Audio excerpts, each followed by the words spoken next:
Hello everyone and welcome back to another Train Sim World 2 interview. Obviously this one is to do with rush hour, obviously creating 24-hour timetables. So we welcome back Joe Burgess, obviously you might be in the chat, so say hi, and Michael Alexander, associate designers here at Dovetail, who have previously taken part in the articles focusing on obviously Riesa to Dresden and obviously Hamburg to Lübeck as well, which we saw earlier on in the year. Today we talk to them about how they create 24-hour timetables. So, why are timetables important for the upcoming rush hour expansion? This is what Joe says. Timetables in general are what's required for trains to move. It's how we tell the simulation to get the trains moving. Without a timetable, we wouldn't have any scenarios and we wouldn't even have a train sitting at the station. The timetable tells them exactly where to be and where to go.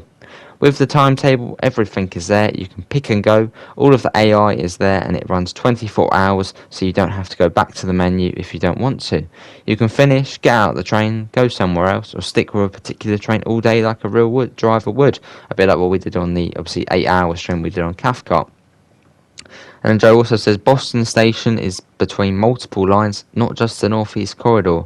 Using the timetables, additional AI traffic around the Boston Station area is being added to represent traffic from all lines that the NEC meets up with before entering the main station.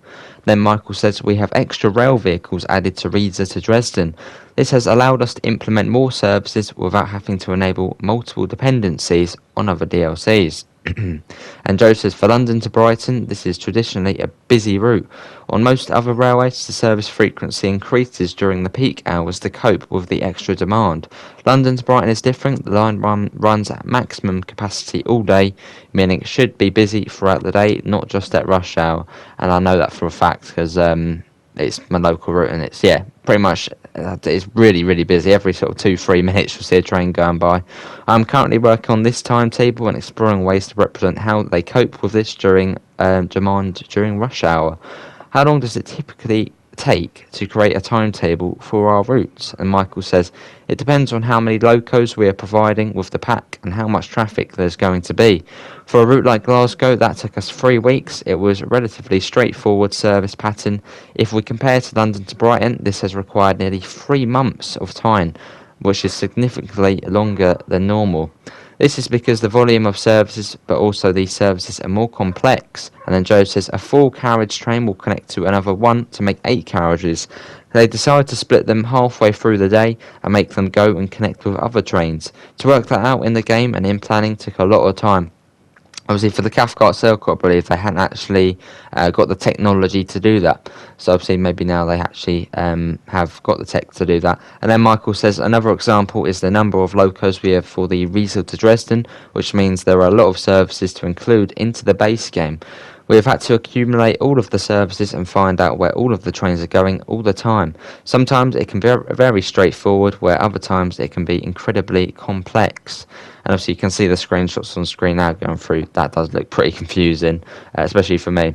What is your favourite thing about authoring the timetables? Michael says, my favourite bit is after you've spent so long simulating the timetable, as you have your fingers crossed that everything works, seeing it there are no failures or late trains, and there's no sort of yes, I've finally done it feeling, and it's all coming together. And then Joe says, my favourite bit is watching the playback tool, which is like a top-down map, just watching all of the services move around. I love that. I like seeing it all busy and actually moving. It's so cool because we spend weeks researching and implementing and we don't really see much. When we see it at the end, all that work has led up to it being so much fun to see. And yeah, from what obviously Joe comes in and watches the streams and all that, he's always saying, he's done an extra service and one's broken or that. A lot of work goes into this and it can really, it can break really easily. So yeah, do thank obviously Joe and Michael. What does authoring a timetable look like? Is it in a spreadsheet or something else? And Michael says both. All planning is done in a spreadsheet. We take the data that's from the source we use, which could be from the train operator's website, for example. We get all of the data into the spreadsheets so we can see it visually and we can track where all the trains are going. Authoring, we use Unreal Engine 4's visual scripting, which looks a bit like a flowchart. If we were using a different engine, you would see piles and piles of codes, which would make me nervous when I look at that. Unreal Engine 4 visual scripting is really useful. We've built service patterns if we were building a flowchart. And then Joe says, I'm a very visual learner and it makes it perfect for me. It makes it much less daunting. It's so easy as we can click and drag one node to another. It really helps to speed up our process. Do you work from the real timetable?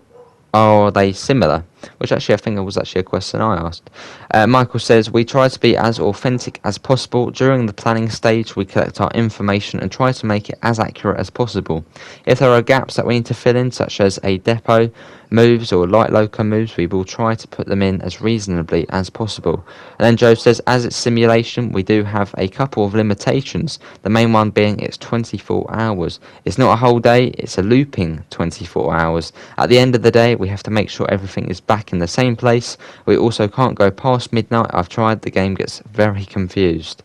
Michael then says, I remember the first time I worked on a timetable, and I remember my boss at the time telling me every timetable has a Cinderella effect in that everything we have placed on that route at midnight has to be there at the end of the day. Which do you enjoy most, researching the service patterns or putting them into the game? And Michael says, I like researching the timetables, mostly because other routes we've done previously I've had a little knowledge about before starting the project. I'm learning new things almost every day about all of these different places. Some of the logistics of how their timetables works are regionalised. I know a lot of the timetables in the US, where each company will have a slightly different ways with how they go about moving their stock around. And then Joe says, I like putting them into the game. I like seeing the number of services going up. I always get a little smile on my face when we compile the timetable and it goes into hundreds. I love seeing busy timetables. I've always loved busy routes. I'm having so much fun with Rush Hour because this is the perfect add-on for me. We're both looking forward to the end product and seeing it all running. How do you enter train times and what do they do to the train? And Michael says each formation assigned, so the locos, wagons, multiple units, etc., is then assigned a service. If we take Dresden as an example, you have your formation, which is a train, which then runs a service, which is S1.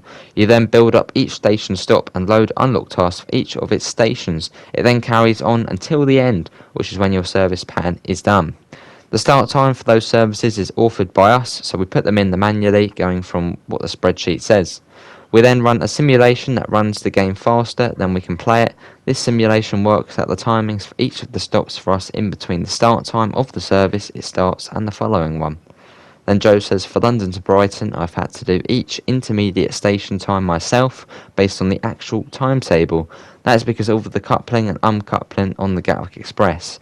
If a train goes to Brighton and couples up to a train that's running ahead of it, which they do, I've got to make sure the first train gets there first, and then the second train arrives to couple up. I have to keep the times very accurate to achieve this. Obviously, for example, at Haywards Heath, they're always coupling up and uncoupling and all that sort of stuff. You've mentioned how you have seen the community playing and that you have created. What does it feel like seeing people enjoy your work? And Michael and Joe both say it's amazing. And then Joe says, both of us watch streamers playing it in our free time. I'm an example of that. And seeing people enjoy the game is great. I'd like to see how other people play to help pinpoint what people enjoy most and where we can improve. We take on board community feedback and changes for the better we can. We are making the game for them, all of us. And obviously, once again, for Joe and Michael, for obviously doing the interview there, awesome. And also, Michael's going to be joining the Railfan TV team soon, awesome as well. But yeah, that is going to be it for that interview. What did everyone think? Obviously, do pop all your thoughts in the comments below. So that was a very technical part of the game, obviously making the timetable. So the thing we drive, the trains and the times, and it's very technical. So obviously, hats off to Michael and Joe for both doing that. Obviously, brilliant timetables.